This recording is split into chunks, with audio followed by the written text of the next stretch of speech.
What did happen to the last 10? I ran away with my life, fast forward, never turn back again. It's kind of funny that the more we pass time, the more we need to set the rewind. And 19 was the year I had to leave you, but now I'm seeing all the signs. Is this really happening? I can't believe it's true. I'm just as surprised as you. Welcome back to my channel. So today is, anong araw na ba ngayon? Tuesday na. So wala akong vlog yesterday. So yun, ang ginawa ko lang buong magdamag is magpahinga. And syempre, since nandito kami sa kabila, so nandito ako sa malapit sa akin ang pamangkin ko. So yun, nagbonding lang kami, nagbonding ng pamangkin ko. And so yun, ano ba ang vlog ko ngayon? So yung magiging vlog ko at i-share ko sa inyo ngayon is kung ano ba yung parang reaction video siya dun sa isa sa pinaka-memorable na nangyari or pangyayari sa before ako ikasal. So ngayon, i-share ko sa inyo yun. Ano ba yung reaction ko nung time na nag-propose si Nanav sa akin last 7 months ago, no? 7 months ago. So yun, i-share ko sa inyo. So yun, maikling kwento lang kung bakit hindi ko alam na magpo-propose na siya sa akin. Actually, ang alam ko kasi, mga ilang ano na yun, no? Parang 1 month or ilang weeks na halos, parang nagpi-prepare kami dahil magbe-birthday na kasi yung pamangkin ko. And syempre, yung mother niya, kasi halos magkalapit na kasi sila ng birthday sa month ng November. So yun. So yun ang alam ko. Parang meron silang na-book na isang restaurant na doon namin si-celebrate. So, ang nangyari noon, actually, hindi naman din ako, sabi kong ganun pa nga, is bakit ganun kaaga yung celebration nung birthday nila. Which is, ang celebration ng birthday nila is dapat parang mga last week pa ng month. Pero, mangyayari yung celebration ng birthday nila na binibigay nila sa aking date is 2nd week ng November. So, syempre, carry lang naman. Syempre, sabi nga daw nila kasi meron daw silang pupuntahan. Kaya, mas napaaga yung celebration ng birthday nila. So, yun yung alam ko. And alam ng parents ko. So, nandun kami mismo sa bahay ng parents ko. And then, yung mga sister ko, so yun, nasa kanilang bahay. So, imimit na lang daw namin sila doon sa mismong restaurant. So, lahat ng yon nangyari na hindi ko alam, nakasabwat na pala lahat sila. So, ang gagaling umarte talaga ng papa ko, so yun, mga tita ko, so yun, sobrang gagaling ng ate na pati mga kapatid ko, na hindi ko nalaman na meron pala silang plan. So, meron din pala silang sariling GC na hindi ko alam na nag-uusap-usap sila doon ng matagal-tagal na kasi halos 1 month no? 1 month nila atang pinlan yun. Tama ba 1 month? So, 1 month nilang plan na wala akong alam. So, di ba ang galing talaga? Which is naman na before pa lang kami pumunta ng Singapore ng month ng Singapore and Thailand nung November. Ng October, no? Hindi, last week October. Tama ba? Oo, last week na October, papasok na November, kasi ano yun undas. So yun, in-expect ko naman kasi na, parang iniisip ko na siguro mag-propose na to dito, parang gan. Akala ko nga sa Singapore Or, Singapore ata, naisip ko yun, or Thailand. So sabi kong gano'n, ito na nga yun. Sabi ko pa sa casting kong gano'n. So feeling ko doon, ayun pala, hindi pa nangyari. Pero nung night, na parang 3rd day namin noon sa Singapore yun, no? 3rd day namin sa Singapore, sabi ko pa kay Nanab na parang nagpapahaging pa ako. Kasi parang meron ako napanood na wedding ba or proposal ba yon? Tama ba? Yung kay Tim Payaman? Kay Vien ata yun? Kay Vien? Oo, parang napanood namin yung ganon. Parang nagpapaano pa ako sa kanya, nagpapahapyaw-hapyaw, pero hindi. So, yun ang nangyari. Hindi pala. So, wala pala, no? So, sobrang, ano pa ako, nun ready pa ako nun sa mga suot ko nun. So, sabi ko kasi baka mamaya. Sabi ko ganon, mag-propose na to doon. So, wala. So, failed tayo doon. So, pero hindi ko na-expect na ganon talaga na magpo-propose siya doon sa pinaplan pa nila. So, yun.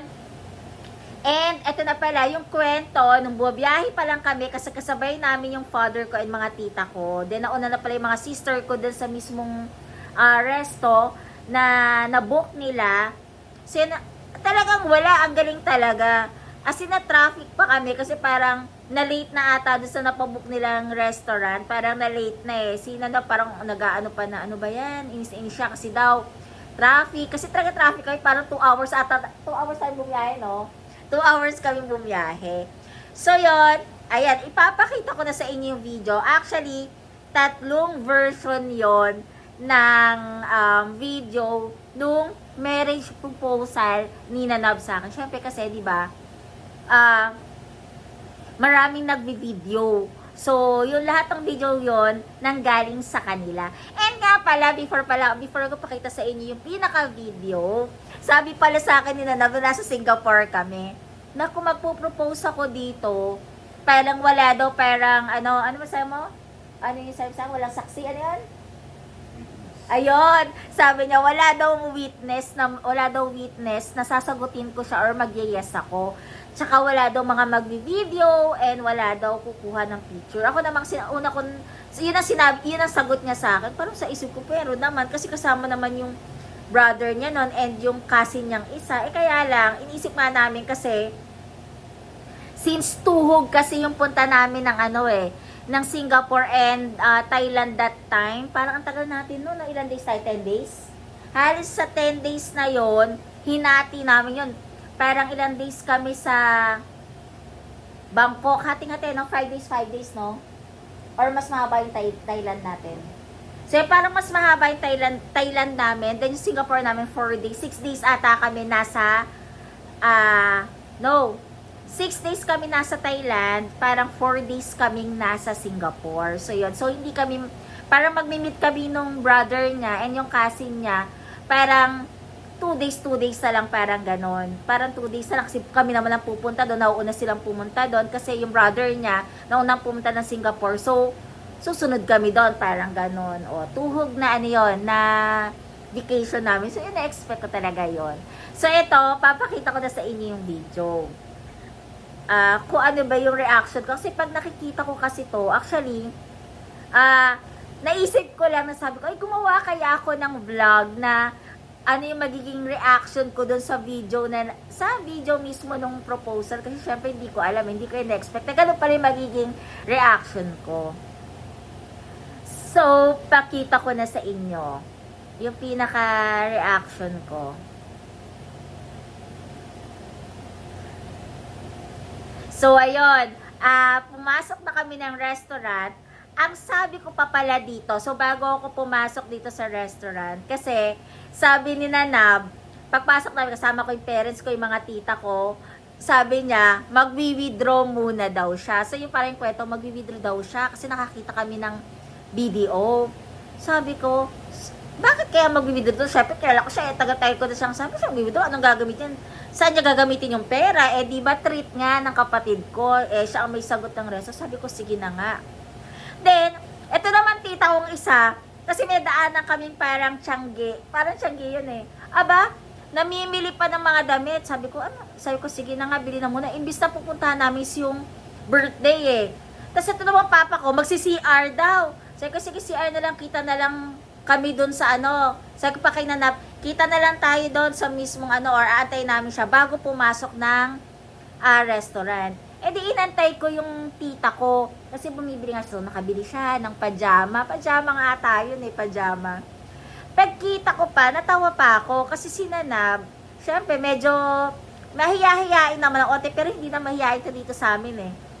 Paglabas, nakita ko siya, lumabas siya. Sabi ko, ay wala pa si Nanab. Tapos nakita ko siya, lumabas siya dun sa mismong restaurant.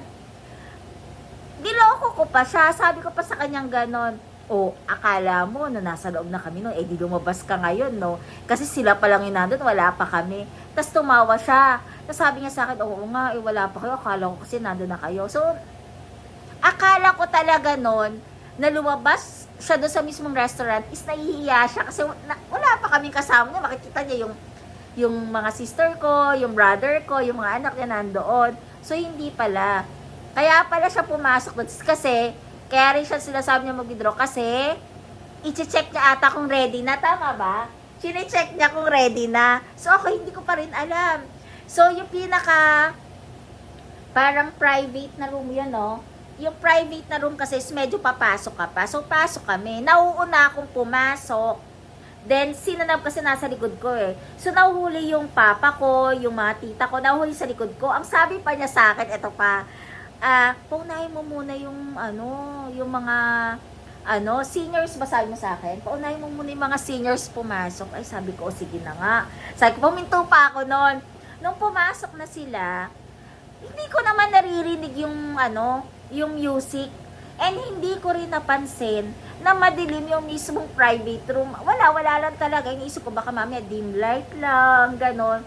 Pagbukas ko ng pinto, wala, malinis pa rin talaga yung, isip ko noon. Tapos yung pumasok sa una, naririnig ko na yung music na, ano ni Moira?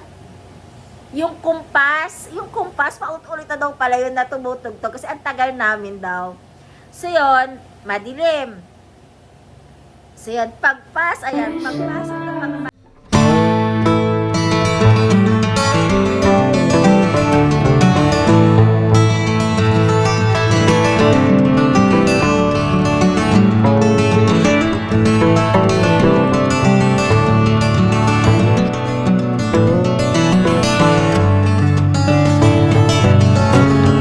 Tinapit ko na yung Ang baka asawa maging ko. horror Sabi ko, this. anong ginagawa niyo dito?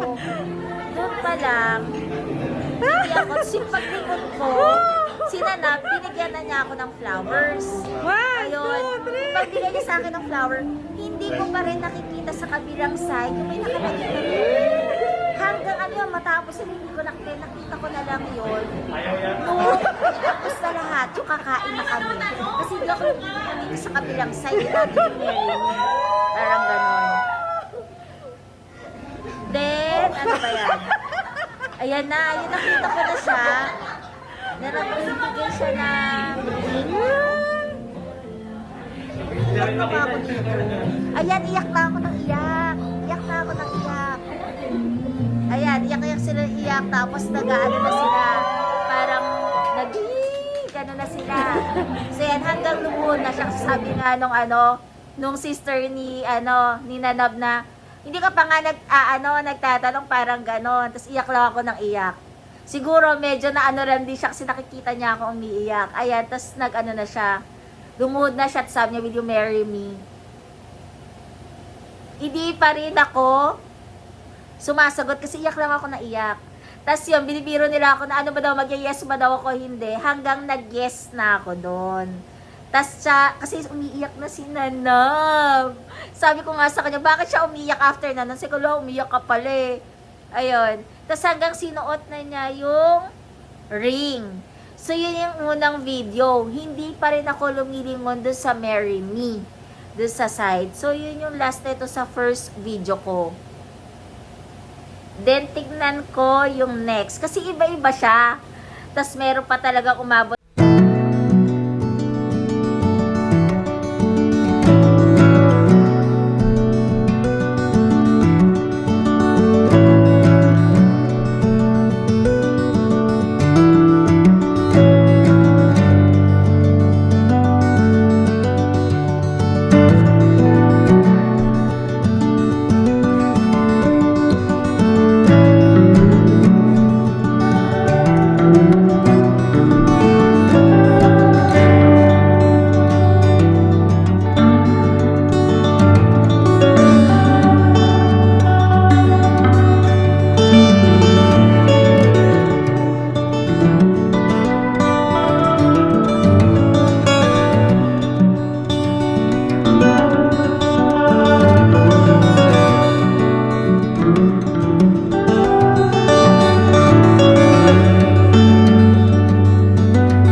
picture ko, umiiyak ako, hindi ako tumitigil ng umiyak. So, yun, natapos yung video na ganon, naiyak lang ako ng iyak, hanggang kumakain na, yung mag-start na kumain. Kasi syempre, buffet siya eh. Buffet siya, so ikaw yung kukuha ng food mo, hanggang kumukuha ako ng food, parang, hindi ako makapaniwala na nag-propose na siya. Kasi diba, inaantay ko siya. Kasi parang alam ko malapit na siya mag-propose, ganyan. Na pagkukwentuhan naman namin na parang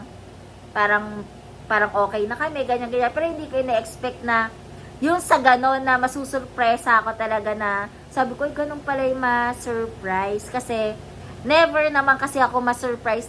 Yung nasusurpresa. Kasi pag feeling ko yung pag mga surpresa kasi, mga nasusurprise ako, ganyan.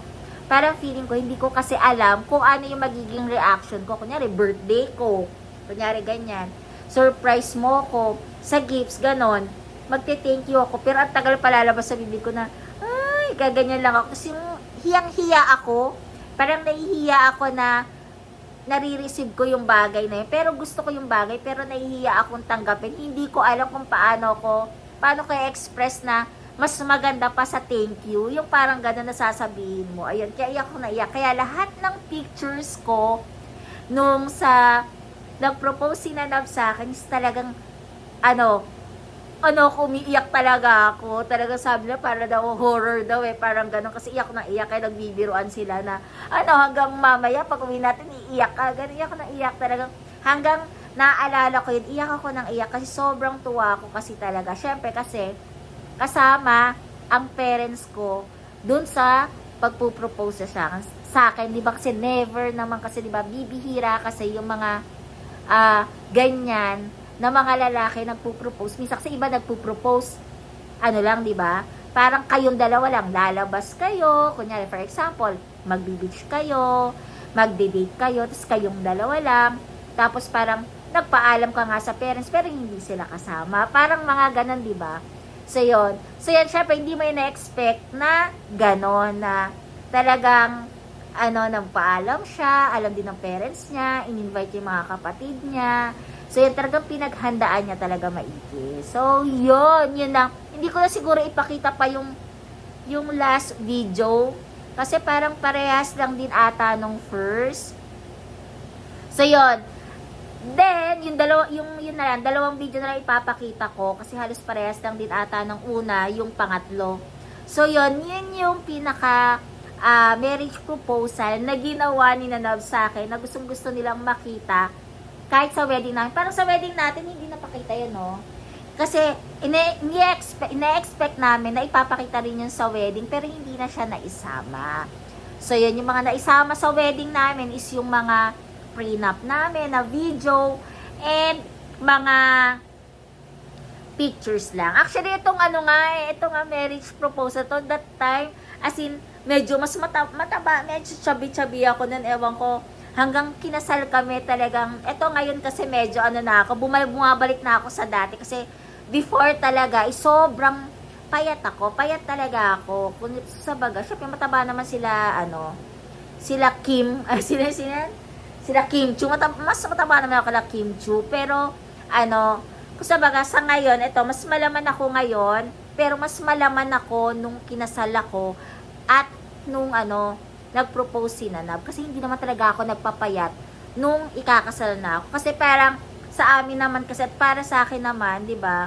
Kahit ano ka pa hindi mo kailangan magpa-sex, hindi mo kailangan magpapayat. Ikaw yan Ikaw yan na nung ikaw yung papakasalan niya, bakit mo babaguhin pa yung sarili mo, di ba? Na kailangan magpapayat, kailangan mag-gym. Wala kaming ganun. As in, nung bago kami ikasal na Nab, yan, talagang lahat ng mga samgyupsalan, yan, ganyan, hilig namin yan, yan, mga hot pot na yan, yung mga anding yan, talagang tinatry namin. Kasi syempre, parang, yun yung bonding namin is yung pagkain, ganyan, hanggang ngayon naman. Pero, syempre ngayon, kaya siguro medyo na parang hindi na ako nag-exercise ngayon, pero na-exercise ako dahil kakalinis ng kondo. Alam mo yan, kasi mas gumagalaw ako, unlike before, kasi sa office kasi, more on, ka lang, papasok ka, so, tatayo ka lang kapag kukuha ka ng water, so, ganun, pag magtitimpla ka ng kape, or tatayo lang ako minsan kapag magbe-break time na, or magwiwiwi ka, so, yun lang ang tayo ko, kasi, more on presentation, ganon. Ganon ang ginagawa ko lang before. So, wala ka talagang umupo ng upo. Parang, kailangan mo na mag-present kay client, pero pag nag-present ka naman, gagamitin niya na video lang naman. So, ganon, nakaupo ka pa rin. So, hindi mo kailangan tumayo. So, yan, kaya siguro, ganon kalusog ako that time. Actually, hindi naman kasi mataba, ganon, medyo malaman lang. Pero, mas minamahal ko na kung ano yung kinalaman ko ngayon, unlike before. Sabi nga daw nila na, mas okay daw sa akin yung ganito, kasi yung payat ako dati. As in, payat talaga ako dati. So, yun mga kalapatseras, talagang, shinare ko na sa inyo tong videong to na marriage proposal na ginawa sa akin na malay nyo sa susunod, pati yung pinaka prenup video ko and mga pictures ko, ma-share ko na rin sa inyo and gagawa rin ako ng reaction video pati sa wedding ko. So, antayin nyo mga kalapatseras, darating tayo dyan. Ngayon, ito muna marriage proposal na ginawa ni Nab sa akin 7 months ago. Actually, kinasal ako ng February, katapusan, pero nag-propose sa akin. Kinasal lang kami ngayong February 2023. So, nag-propose siya sa akin last November 2021. O, diba? So, gaano lang katagal yung preparation namin sa marriage namin. December, January. Halos walang 3 months to. No? Walang 3 months na preparation ang ginawa namin sa wedding namin para malaman ninyo mga kalapatseras. O, diba? So, walang stress sa pagpaplan ng kasal namin. Walang kahit na anong stress. So, yon, hindi ko lang din alam kasi ganun din naman yun eh. Same lang din naman patutunguan niya. Kakasal din naman at kakasal kayo. Bakit? Para sa amin lang naman to, ha? Siyempre, yung iba naman, gusto nila mag-prepare kasi ng 1 year, bago sila ikasal, 2 years, 3 years, ganun katagal. Kami hindi. Walang 3 months, di ba? Ang preparation. Then, ipapakita ko naman sa inyo kung gaano kaganda para sa akin yung wedding ko. So, yun. Biruin nyo, nagawa pa namin ang ang pagpiprenup shoot pa, yung video, lahat yun, nagawa pa namin yun sa walang 3 months, di ba mga kalapatseras? So, yun mga kalapatseras, natutuwa lang din ako kasi, ngayon ko lang ulit kasi pinanood yung video, kaya parang sabi ko, parang naiiyak ako na natutuwa ako dun sa video kasi, pag nakikita ko na iyak ako ng iyak, hindi ko alam kung ano reason kung bakit ako umiiyak. Ewan ko, sabi ko nga kayo na, ba't kaya ako umiiyak? Dahil siguro, sa sobrang tagal, syempre nagkaroon ka ng mga past boyfriends mo, pero di ba hindi nangyari yon na talagang, meron talagang tao pala talagang darating para sa'yo. At isa pa pala itong kwentong to, sinabi ko rin to nung wedding ko, na, yung message ko dun sa isa dun sa mga prenup namin. Actually, dun sa wedding yun no? Yung nagbigay siya ng gift sa akin. Tinanong kasi ako, pagbigay sa akin ng gift na gano'n, hindi ko alam kung na-capture. Na-capture ata yung sa video ng wedding namin na sinabi ko na minsan pala, yung tao pala na dumadaan lang sa harapan mo, na hindi mo pinapansin, biruin mo, 15 years kaming magkasama sa isang kumpanya. Pero, hindi kami, pag nagkakasalubong kami, taasan lang kami ng kilay at ngitian lang na hindi nag-uusap. Pero tignan mo ngayon, kaming dalawa ang nagkatuluyan. So yun, di ba? Na hindi mo talaga masasabi minsan kung sino ang makakasama mo sa buhay. So yun mga kalapatseras, kaya minsan, yun, katulad ng sa akin, dinadaan-daanan ko lang. Hindi mo yun na dinadaan-daanan ko lang. Hindi ko naman pinapansin, pero siya pala ang makakasama ko sa buhay. So, yun mga kalapatseras, diba? Ang cheesy! So, yun. So, maganda talaga yung love story ko. So, yun. Sinishare ko lang sa inyo yung reaction video na nangyari. Yung reaction video dun sa marriage proposal ni Nab sa akin. So, yun mga kalapatseras. Sana nagustuhan niyo yung sinare ko sa inyo. So, yun. Medyo wala lang ako video ng mga nakarang araw. So, kasi nandito kami ngayon sa kabila.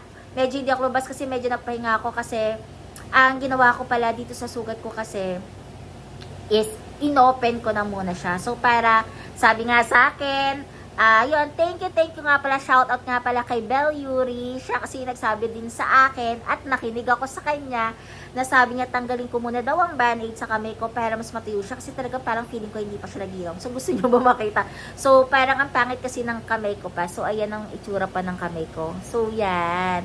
So, parang ano pa siya, sariwa pa rin siya. Pero ngayon, nararamdaman ko na naman siya na, so yan, medyo nagdikit na siya. So, ngayon, medyo natutuyo na siya. Kaya medyo madilaw siya kasi meron siyang betadine. Pero kumikirot-kirot pa rin siya, syempre. Pero ngayon, medyo, mas marami nang nangangati ngayon sa gitna. So, ibig sabihin siguro medyo natutuyo na siya. So, yan mga kalakwatseras. And nga pala, sa mga hindi pa po nagsasubscribe sa YouTube channel ko, please subscribe na po. And paki-like and share na rin po itong video ko para mas marami pa po mag-subscribe po. So, yun lang mga kalotseras. Thank you for watching and see you po ulit po sa next vlog ko. Bye-bye!